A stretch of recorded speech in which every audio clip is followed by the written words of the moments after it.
अकबरुद्दीन ओवैसी का बल्दी इंतखाबी जलसा से खिताब। निजामाबाद में बल्दी इंतखाबात के मौके पर मुनक़िदा जलसा आम से खिताब करते हुए MIM लीडर अकबरुद्दीन ओवैसी ने कहा कि मुल्क को जब भी ज़रूरत पड़ी मुसलमान कुर्बानी देने के लिए तैयार रहेंगे। उन्होंने कहा कि मजलिस ही वाहिद जमात है जो बिला तफरीक अवाम के मसाइल ऐवानों में उठाती है।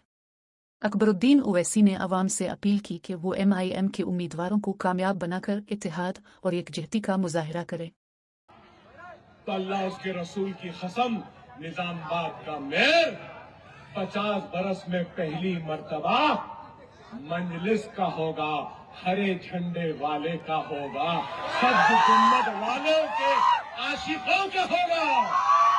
बनाना है,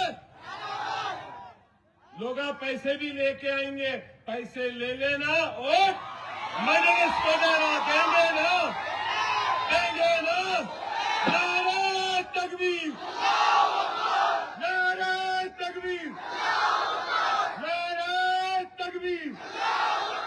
हिंदुस्तान, भारत, इंडिया, पतंग पतंग पतंग पतंग पतंग पतंग पतंग पतंग पतंग पतंग हवा में पतंग ठिकाना है, खींचना है पतंग कामयाब। सलाम अलैकुम, आखिर उताना, अल्हम्दुलिल्लाह रब्बिल आलमीन।